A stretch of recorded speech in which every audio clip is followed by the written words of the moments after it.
Hello everyone, എല്ലാവർക്കും നമസ്കാരം. എല്ലാവർക്കും ECDB അക്കാഡമിയിലേക്ക് സ്വാഗതം. അപ്പോൾ നിങ്ങൾക്ക് എല്ലാവർക്കും അറിയാവുന്ന പോലെ തന്നെ നമ്മുടെ VFAയുടെ എക്സാമിനേഷൻസ് ഇനി വരാൻ വേണ്ടിയിട്ട് പോവുകയാണ്. നിങ്ങൾ എല്ലാവരും തന്നെ പ്രധാനമായിട്ട് ഈ പറഞ്ഞ VFAയ്ക്ക് വേണ്ടിയിട്ടൊക്കെ തയ്യാറെടുക്കുന്നവരായിരിക്കും അല്ലേ?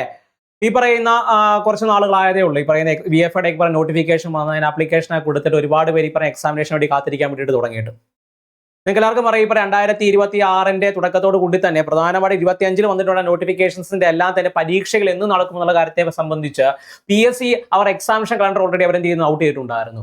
അപ്പൊ അതുമായിട്ട് ബന്ധപ്പെട്ട് നിങ്ങൾ നോക്കിയാണ് നിങ്ങൾക്ക് എല്ലാവർക്കും മനസ്സിലാകും ഈ പറയുന്ന VFAയുടെ എക്സാമിനേഷൻ. VFA എന്ന് പറയുന്ന റവന്യൂ ഡിപ്പാർട്ട്മെന്റിലേക്ക് അല്ലെ, ഈ പറയുന്ന ഒരു ഡിസ്ട്രിക്ട് വൈസ് പോസ്റ്റ് കൂടിയാണ് ഈ പറയുന്ന VFA എന്ന് പറയുന്നത് അല്ലെ. ഓക്കെ ആണ്, വില്ലേജ് ഫീൽഡ് അസിസ്റ്റന്റ് എന്ന് പറയുന്നത് അതിന്റെ എക്സാമിനേഷൻ നടക്കാൻ വേണ്ടി പോകുന്നത് സെപ്റ്റംബർ നവംബർ മാസങ്ങളിലാണ്. നിങ്ങൾക്ക് എല്ലാവർക്കും അറിയാം ഈ VFA എന്ന് പറയുന്ന ഒരു 10th ബേസ് അടിസ്ഥാനപ്പെടുത്തിയുള്ള ഒരു പരീക്ഷയാണ്.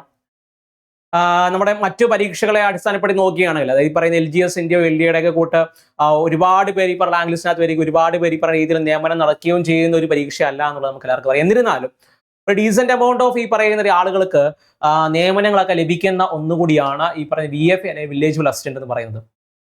അൺലൈക്ക് മറ്റു പോസ്റ്റുകളുടെ കൂട്ടല്ല, ഈ പറയുന്ന ഡിഗ്രിയിൽ പഠിച്ച ആളുകൾ പോലും ഈ പറയുന്ന ഗ്രാജുവേറ്റ്സ് പോലും ഈ പറയുന്ന ഇത് അപ്ലൈ ചെയ്ത് എഴുതുന്ന ഒരു പരീക്ഷയും കൂടിയാണ് VFA എന്ന് പറയുന്നത്.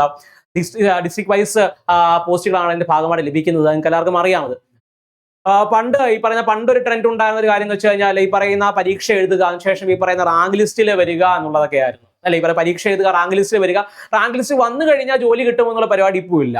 അത് നിങ്ങൾക്ക് എല്ലാവർക്കും അറിയാം. ഇപ്പോഴത്തെ സെനേറിയോ വെച്ച് നോക്കുകയാണെങ്കിൽ നിങ്ങൾക്ക് എല്ലാവർക്കും അറിയാം ഇപ്പൊ റാങ്ക് ലിസ്റ്റിൽ വരിക എന്നുള്ളതല്ല മെയിൻ എയിം എന്ന് പറയുന്നത്. റാങ്ക് ലിസ്റ്റ് തന്നെ ഏറ്റവും മുകളിൽ ആർക്ക് എത്താൻ പറ്റുമെന്നുള്ളതാണ്. ഇതൊരു റേസ് ആണ് അല്ലെ. ഈ പറയുന്ന ഇന്ത്യ പോലെ രാജ്യത്ത് ഈ പറയുന്ന കേരളം പോലെ സ്ഥലത്ത് ഒരുപാട് പോപ്പുലർ ആയിട്ടുള്ള സ്ഥലത്ത് ഒരുപാട് ഈ പറയുന്ന അൺഎംപ്ലോയ്മെന്റ് ഈ പറയുന്ന രീതിയിൽ ഒരുപാട് വലിയ കാര്യമായിട്ടിരിക്കുന്ന സമയത്ത് നമ്മൾ എന്ത് ചെയ്യുക, കൂടുതൽ സ്പീഡിൽ നേടിയെടുക്കുക എന്നുള്ളതാണ് നമുക്ക് മുന്നിലേക്കുള്ളത് എന്നുള്ളതാണ് അല്ലെ. നമ്മുടെ കൂടെ പഠിക്കുന്നവരായാലും അവരുടെ മുന്നിൽ ഓടി എത്തുക എന്നുള്ളതാണ് എന്ത് ചെയ്യേണ്ടത്, നമ്മൾ ചെയ്യേണ്ടത് അല്ലെ. പണ്ടത്തെ കൂടെ റാങ്ക് ലിസ്റ്റിൽ വന്നു കഴിഞ്ഞാൽ ഈ പറയുന്ന ജോലി കിട്ടും പരിപാടി ഇപ്പോൾ ഇല്ല. റാങ്ക് ലിസ്റ്റ് ഏറ്റവും മുന്നിലേക്ക് എത്തുന്ന ആരാണോ അവനാണ് എന്ത് ചെയ്യുന്നത്, ഈ പറയുന്ന ജോലി നേടുക എന്നുള്ളതാണ്. ഒരുപാട് പേര് ഈ പറയുന്ന ഈ പറയുന്ന ജോലികളുടെ ആളുകൾ കാത്തിരിക്കുന്ന എക്സാമിന്റെ ഒക്കെ ഈ പറയുന്ന ലിസ്റ്റ് എടുത്ത് നോക്കുകയാണെങ്കിൽ ഒരുപാട് പേര് കാത്തിരിക്കുന്ന എക്സാമിനേഷൻ കൂടിയാണ് VFA എന്ന് പറയുന്നത് അല്ലെ. ഒരു കൺവെൻഷണൽ രീതിയിൽ നമ്മൾ ഈ പറയുന്ന രീതിയിൽ എല്ലാ പരീക്ഷകൾക്കും പഠിക്കുന്ന രീതിയിൽ വെറുതെ സിലബസ് എടുത്ത് വായിച്ചു പോയാൽ മാത്രമേ ഈ പറയുന്ന എക്സാമിനേഷൻ ക്ലിയർ ചെയ്യാൻ വേണ്ടി സാധിക്കില്ല. അതേപോലെ തന്നെ ഒരു ഡീസന്റ് എമൗണ്ട് ഓഫ് ഈ പറയുന്ന രീതിയിൽ ഡീസന്റ് എമൗണ്ട് ഓഫ് ഫില്ലിങ് തസ്തികകളിലേക്ക് ഈ പറയുന്ന രീതിയിൽ ആളുകൾ നിയമനം നടക്കുന്ന ഒന്നും കൂടിയാണ് ഈ പറയുന്ന VFA അല്ലെ. അപ്പൊ നിങ്ങൾ കോമ്പീറ്റ് ചെയ്യേണ്ടത് ഒരുപാട് ആളുകളോടുകൂടി തന്നെയാണ്. അപ്പൊ ആ രീതിയിൽ പ്രിപ്പറേഷൻസ് മുന്നോട്ട് പോകേണ്ടതായിട്ടുണ്ട് അല്ലെ. നിങ്ങൾക്ക് എല്ലാവർക്കും അറിയാം ഇന്നിപ്പോ എന്ന് പറഞ്ഞ ഏപ്രിൽ മാസമാണ്. ഏപ്രിൽ തുടങ്ങിയിട്ടുള്ള ഒരു സമയം കൂടിയാണ്. സെപ്റ്റംബർ മാസം നമ്മൾ നോക്കിക്കഴിഞ്ഞാൽ സെപ്റ്റംബർ കണക്ക് കൂട്ടുകയാണെങ്കിൽ സെപ്റ്റംബർ മാസം ആദ്യം തന്നെ പരീക്ഷ വരിക തന്നെ കണക്ക് കൂട്ടുക. അങ്ങനെയെങ്കിൽ ഏകദേശം 150 ദിവസം ഇല്ല, 170 ദിവസം മാത്രം നിങ്ങൾ കണക്ക് കൂട്ടിയാൽ മതി. ഓക്കെ, 10 ദിവസം കൂടെ കുറച്ച് 170 ദിവസം മാത്രം നിങ്ങൾ കണക്ക് കൂട്ടിയാൽ മതി. ഇപ്പൊ 170 ദിവസങ്ങളാണ് നമ്മുടെ മുന്നിലുള്ളത്. ഇതിന് ഏറ്റവും കാര്യക്ഷമമായിട്ട് എഫക്റ്റീവായിട്ട് യൂസ് ചെയ്യുന്നവനായിരിക്കും എന്ത് ചെയ്യുന്നത്, ഈ പറയുന്ന വിജയത്തിലേക്ക് എത്തുക എന്നുള്ളതാണ്. അത് നിങ്ങൾക്ക് എല്ലാവർക്കും അറിയാവുന്ന കാര്യമാണ് അല്ലെ. ഈ പറയുന്ന സിലബസ് ആദ്യം പഠിക്കുക എന്നുള്ളതാണ്. ആദ്യം ഏത് പരീക്ഷയായാലും ഈ പറയുന്ന LGS ആയിക്കോട്ടെ, LD ആയിക്കോട്ടെ, ഡിഗ്രി ലെവൽ പരീക്ഷ ആയിക്കോട്ടെ, എന്ത് CPU ആയിക്കോട്ടെ, ഏത് പരീക്ഷ ആയിക്കോട്ടെ, പരീക്ഷയുടെ സിലബസ് ആദ്യമേ മനസ്സിലാക്കി പഠിക്കുക എന്നുള്ളതാണ് എന്ത് ചെയ്യേണ്ടത്, നമ്മൾ ചെയ്യേണ്ടത്. ഓക്കെ, അപ്പൊ ഈ പറയുന്ന പൊതുവെ ആളുകളെല്ലാം പഠിക്കുക എന്ന് പറയുന്നത് 10th ലെവൽ ബേസ്ഡ് ആയിട്ട് ഈ പറയുന്ന VFAയും കമ്പനി ബോർഡും വെക്കുക അല്ലാണ്ട് ഒരുമിച്ചിരുന്ന് പഠിക്കുന്ന ആളുകൾ കാണും അല്ലേ. അപ്പൊ അങ്ങനെ പഠിക്കുന്നവരായാലും നിങ്ങൾ ഫോക്കസ് ചെയ്യേണ്ടത് ഈ പറയുന്ന VFAയുടെ സിലബസ് അടിസ്ഥാനപ്പെടുത്തിയായിരിക്കണം. VFAയുടെ പ്രത്യേകത പറഞ്ഞു കഴിഞ്ഞാൽ 2 ലെവൽ പരീക്ഷകളില്ല അല്ലെ. ഈ പറയുന്ന 2 ടയർ ആയിട്ടില്ല, 2 ഫേസ് ആയിട്ടില്ല. പ്രിലിംസും മെയിൻസും ഒറ്റ പരീക്ഷയുള്ളൂ. അതുകൊണ്ട് മെയിൻസിന്റെ സിലബസ് അടിസ്ഥാനപ്പെടുത്തി തന്നെ പഠിക്കാൻ വേണ്ടി ശ്രമിക്കുക. ഏകദേശം LDയോടൊക്കെ തന്നെ സമാനമായിട്ടുള്ള സിലബസ് തന്നെയാണ് ഈ പറയുന്ന VFAയ്ക്കും വരുന്നത് അല്ലെ. ആ സിലബസിനകത്ത് ഈ പറയുന്ന ചരിത്രം, ഭൂമിശാസ്ത്രം എല്ലാം ഉണ്ട്. പഠിച്ചു തുടങ്ങുന്ന ഒരു വിദ്യാർത്ഥിയെ സംബന്ധിച്ച് ആദ്യം തന്നെ ചരിത്രം പോലെ വലിയ ടോപ്പിക് എടുത്ത് പഠിക്കണമെന്ന് ഒരിക്കലും പറയില്ല. ഒരുപാട് വാസ്റ്റ് ആണ്, ഇങ്ങനെ കടൽ പോലെ കിടക്കുകയാണ്. അപ്പൊ നിങ്ങൾ ആദ്യം ചെയ്യേണ്ടത് എന്താ ചോദിച്ചു കഴിഞ്ഞാൽ ഏറ്റവും പെട്ടെന്ന് ഏറ്റവും കുറഞ്ഞ സമയം കൊണ്ട് സ്കോർ ചെയ്യാൻ പറ്റുന്ന ടോപ്പിക്കുകൾ മനസ്സിലാക്കുക എന്നുള്ളതാണ്. അത് ഞാൻ പ്രത്യേകിച്ച് പറഞ്ഞു തന്നില്ലേ, നിങ്ങൾക്ക് എല്ലാവർക്കും അറിയാം. ഈ പറയുന്ന മാത്സ്, ഇംഗ്ലീഷ്, അതേപോലെ തന്നെ മലയാളം എന്നീ പറയുന്ന MEM എന്ന് പറയുന്ന ടോപ്പിക്ക് ഇഷ്ടം പോലെ ഈ പറഞ്ഞ മാർക്ക് സ്കോർ ചെയ്യാൻ പറ്റുന്ന ടോപ്പിക്കാണ്. നിങ്ങൾ അത്യാവശ്യം പഠിച്ചാൽ തന്നെ ഒരുപാട് മാർക്ക് സ്കോർ ചെയ്യാൻ വേണ്ടി പറ്റും. അപ്പൊ തന്നെ ഈ പറഞ്ഞ രീതിയിൽ 30 മാർക്ക് അവിടെ സ്കോർ ആവും. എല്ലാ ദിവസവും ഈ പറയുന്ന കുറച്ച് ചോദ്യം വെച്ച് പഠിച്ചാൽ തന്നെ ഈ പറയുന്ന ആനുകാലിക വിഷയം നമ്മുടെ കയ്യിലിരിക്കും 20 മാർക്ക് അല്ലെ. 20 മാർക്ക് ആനുകാലിക വിഷയം നമ്മുടെ കയ്യിലിരിക്കും അല്ലെ. ഇത് ഞാൻ ഒരിക്കലും ഇത് പഠിച്ചതിന് ശേഷം ഒരിക്കലും ഞാൻ ഈ പറഞ്ഞ ഹിസ്റ്ററിയിലും ജോഗ്രഫിയിലൊക്കെ ചെന്ന് കയറാൻ വേണ്ടി ഞാൻ പറയത്തില്ല. പിന്നെ നിങ്ങൾ പ്രധാനമായിട്ട് ഫോക്കസ് ചെയ്തിരിക്കേണ്ടത് സയൻസ് ടോപ്പിക്കുകളാണ്. സയൻസ് നിങ്ങൾ നോക്കിയതിനകത്ത് ജീവശാസ്ത്രം മാത്രം 6 മാർഗമാണുള്ളത്. ഈ ജീവശാസ്ത്രം എന്ന് പറയുമ്പോൾ തന്നെ ആദ്യം ഓടിച്ചെന്നിട്ട് ഈ പറഞ്ഞ മനുഷ്യ ശരീരം പഠിക്കാൻ വേണ്ടി പോകരുത് അല്ലേ. ജീവശാസ്ത്രം എന്ന് പറയുമ്പോൾ നമുക്ക് എല്ലാവർക്കും അറിയാം, ആദ്യം ഈ പറഞ്ഞ മനുഷ്യ ശരീരം പഠിച്ചു കളയാന്ന് പറഞ്ഞ് പഠിച്ച് അങ്ങനെ പോകരുത്. പ്രധാനമായിട്ട് വൈറ്റമിൻസ് ഡെഫിഷ്യൻസി കൊണ്ട് ഉണ്ടാകുന്ന രോഗങ്ങൾ, അതേപോലെ രോഗകാരികൾ അല്ലെ, അങ്ങനെ ഒരുപാട് ടോപ്പിക്സ് ഉണ്ട്. അപ്പൊ അതൊക്കെ എന്ത് നിങ്ങൾ ക്ലിയർ ചെയ്ത് വരിക. അതിനുശേഷം ഈ പറയുന്ന രീതിയിലെ ഭൗതിക ശാസ്ത്രവും അതേപോലെ തന്നെ രസതന്ത്രവും ഒക്കെ എന്ത് ചെയ്യുക പഠിക്കുക. അപ്പൊ തന്നെ അല്ലെ ഏകദേശം 12 മാർക്ക് അടുപ്പിച്ച് എന്തെങ്കിലും അവിടെ ആവും. ഇപ്പൊ തന്നെ നോക്കിയേ, ഇപ്പൊ തന്നെ ഏകദേശം ഈ പറഞ്ഞ 10-62 മാർക്കിന് അടുപ്പിച്ച് എന്ത് ചെയ്യുന്നുണ്ട് ഇപ്പൊ തന്നെ നിങ്ങളുടെ കയ്യിലുണ്ട് അല്ലെ. ഇപ്പൊ തന്നെ ഉണ്ട്. പിന്നെ 5 മാർക്ക് ഈ പറഞ്ഞ ഭരണഘടന എന്തായാലും ഈ പറഞ്ഞ ചോദ്യം വരുന്നതാണ്. 5 മാർക്കിന് എന്തായാലും ഭരണഘടന ചോദ്യം വരും അല്ലെ. അതിനകത്ത് ഈ പറഞ്ഞ വളരെ ഇമ്പോർട്ടന്റ് ആയ ടോപ്പിക്കുകളെ ബന്ധപ്പെട്ട് ഓൾറെഡി നമ്മൾ വീഡിയോ ചെയ്തിട്ടുണ്ട്. ഏതൊക്കെ കാര്യങ്ങൾ പഠിക്കണം എന്നുള്ള നമ്മൾ ഓൾറെഡി വീഡിയോ ചെയ്തിട്ടുണ്ട് അല്ലേ. അപ്പൊ ഏതൊക്കെ ടോപ്പിക്കുകൾ നിങ്ങൾ ഫോക്കസ് ചെയ്ത് പഠിക്കണം, എവിടെ നിന്ന് പഠിച്ചു തുടങ്ങണം എന്നുള്ള കാര്യം നമ്മൾ ചെയ്യുന്നുണ്ട്, ഓൾറെഡി പറഞ്ഞിട്ടുണ്ട്. അപ്പൊ നിങ്ങൾ ആലോചിക്കുക എന്തിനാ പിന്നെ ഒരു വീഡിയോ എന്നുള്ളത് അല്ലേ. അതായത് പഠിച്ചു തുടങ്ങുന്ന ഉദ്യോഗത്തെ സംബന്ധിച്ച് അവൻ ഇതുവരെ പഠിച്ചു തുടങ്ങിയിട്ടില്ലെങ്കിൽ അവന് ഫസ്റ്റ് സ്റ്റെപ്പ് എടുത്തു വെക്കാൻ വേണ്ടി പോവുകയാണെങ്കിൽ ഈ 170 അല്ലെങ്കിൽ 150 ദിവസം കൊണ്ട് അവൻ എങ്ങനെ ക്രാക്ക് ചെയ്യുക എന്നുള്ള കാര്യങ്ങളാണ് എന്ത് ചെയ്യുന്നത് നമ്മൾ പറഞ്ഞു പോകുന്നത്. ഓക്കെ അപ്പൊ അത് മനസ്സിലാക്കുക. ഇനി എങ്ങനെ തുടങ്ങാമെന്ന് വിചാരിക്കുന്നവർക്ക് എങ്ങനെ തുടങ്ങാം? ഞാൻ പറഞ്ഞു ആദ്യം പറയുന്ന രീതിയിൽ മാത്സ്, ഇംഗ്ലീഷ്, മലയാളം, അതേപോലെ തന്നെ ആനുകാലിക വിഷയങ്ങൾ പഠിച്ചു. അതിനുശേഷം ശാസ്ത്രത്തിലേക്ക് കടക്കാൻ, അതിനുശേഷം ഇന്ത്യൻ ഭരണഘടനയുടെ കൂട്ടത്തിൽ പഠിച്ചു പോവുക. നല്ലൊരു ഗുഡ് എമൗണ്ട് ഓഫ് മാർക്ക് അവിടെ തന്നെ സ്കോർ ചെയ്യാൻ വേണ്ടി പറ്റും. അപ്പൊ നിങ്ങൾ ഈ പറയുന്ന രീതിയിൽ ഇങ്ങനെ പഠിച്ചു പോകാൻ വേണ്ടി പറയുമ്പോൾ എടുക്കേണ്ട റിസോഴ്സുകളെ കുറിച്ചുള്ള സംശയങ്ങൾ പൊതുവെ ഉണ്ടാകും. ഇതും എല്ലാവർക്കും അറിയാവുന്ന കാര്യങ്ങൾ തന്നെയാണ്. റിസോഴ്സസ് പൊതുവെ എടുക്കുന്ന സമയങ്ങളില്ല നമ്മൾ SCRT BSc എടുക്കാൻ വേണ്ടി ശ്രമിക്കുക. SCRT ടെക്സ്റ്റ് ബുക്സ് എന്ന് പറയുന്നത് old and new text books എന്ത് ചെയ്യുക ബേസ് ചെയ്ത് പഠിക്കുക. SCRT ടെക്സ്റ്റ് ബുക്സ് വളരെ ഇമ്പോർട്ടന്റ് ആണ്. അതെന്ത് ചെയ്യുക ബേസ് ചെയ്ത് പഠിക്കാൻ വേണ്ടി ശ്രമിക്കുക. അതിനുശേഷം നിങ്ങൾ എന്ത് ചെയ്യുക റാങ്ക് ഫയലിലേക്ക് പോവുക. അതിനുശേഷം റാങ്ക് ഫയലിലേക്ക് കാലെടുത്ത് വെക്കുക. ഓക്കെ, ഇതിനുശേഷം എന്താ ചെയ്യേണ്ടത്? ഇതിനുശേഷം പ്രധാനമായിട്ട് റിവിഷൻസ് നടത്തുക. റിവിഷൻസ് എങ്ങനെ നടത്തണം ചോദിച്ചു കഴിഞ്ഞാൽ വെറുതെ പഠിച്ചത് ഇങ്ങനെ മറിച്ച് പോകുക എന്നുള്ളതല്ല. അതിന്റെ കൂട്ടത്തിൽ എന്ത് ചെയ്യുക PYQs ചെയ്യുക എന്നുള്ളതാണ്, അല്ലെങ്കിൽ പ്രീവിയസ് ക്വസ്റ്റ്യൻ പ്രാക്ടീസ് ചെയ്യുക എന്നുള്ളതാണ്. ഓക്കെ, ഡിഗ്രി ലെവൽ എക്സാമിനേഷൻസ് ഒക്കെ ആണെങ്കിൽ ഈ പറയുന്ന PYQs എന്ന് പറയുന്നത് ഇപ്പൊ ഈ പറയുന്ന എല്ലാ വർഷം PYQs ഈ പറയുന്നത് റിപ്പീറ്റ് ചെയ്ത് വരണമെന്ന് യാതൊരു നിർബന്ധമില്ല. എന്നാൽ 10th ലെവൽ പരീക്ഷകളൊക്കെ ആണെങ്കിൽ എന്ത് ചെയ്യും PYQs വളരെയധികം പ്രാധാന്യമുണ്ട് എന്നുള്ളതാണ് അല്ലെ. PYQs അൺലൈക്ക് ഈ പറഞ്ഞ ഡിഗ്രി ലെവൽ പരീക്ഷകളൊക്കെ ആണെങ്കിൽ എന്ത് ചെയ്യും ഈ പറയുന്ന രീതിയിൽ PYQs വളരെ കുറവാണ്. എന്നാൽ 10th ലെവൽ പരീക്ഷകൾക്ക് എന്ത് ചെയ്യും ഇത് ആവർത്തിച്ച് വളരെ സാധ്യതയുണ്ട്. നമ്മൾ ഈ ആവർത്തിച്ച് വരുന്ന ഈ പറഞ്ഞ കാര്യങ്ങൾ പഠിക്കുന്നതിനല്ല PYQ പഠിക്കുന്നത്. എന്തിനാ പഠിക്കുന്നത്? ക്വസ്റ്റ്യന്റെ പാറ്റേൺ മനസ്സിലാക്കാൻ വേണ്ടിയിട്ടാണ്. ഒരു ക്വസ്റ്റ്യൻ എങ്ങനെ വരുന്നു, ഒരു ക്വസ്റ്റ്യൻ വന്നു കഴിഞ്ഞാൽ എങ്ങനെ അഭിമുഖീകരിക്കാം, ഞാൻ ആ ടോപ്പിക് പഠിച്ചിട്ടുണ്ടോ, പഠിച്ചു കഴിഞ്ഞാൽ എങ്ങനെ ഓപ്ഷൻ എലിമിനേഷൻ നടത്താം അല്ലെ, ഇത്തരത്തിലുള്ള കാര്യങ്ങളാണ് എന്ത് ചെയ്യുന്നത് PYQയിലൂടെ ചെയ്യുന്നത്. പിന്നാണ് മോക്ക് ടെസ്റ്റുകൾ എന്ന് പറയുന്നത്. നമ്മൾ ഇപ്പോൾ പരിചയപ്പെടാത്ത ഒരുപാട് ടോപ്പിക്കുകൾ നമുക്ക് മനസ്സിലാകുന്നു, ഇന്ന ഭാഗങ്ങളാണ് വീക്ക്നെസ് എന്ന് മനസ്സിലാകുന്ന മോക്ക് ടെസ്റ്റുകളിലൂടെയാണ്. മോക്ക് ടെസ്റ്റ് നിങ്ങളെ പഠിപ്പിക്കുന്ന മറ്റൊരു കാര്യം കൂടിയാണ്. വളരെ എഫക്റ്റീവായിട്ട് നമ്മുടെ കൈ കിട്ടുന്ന വളരെ ചുരുങ്ങിയ സമയം എങ്ങനെ ഉപയോഗപ്പെടുത്താം എന്നുള്ളതാണ് അല്ലെ.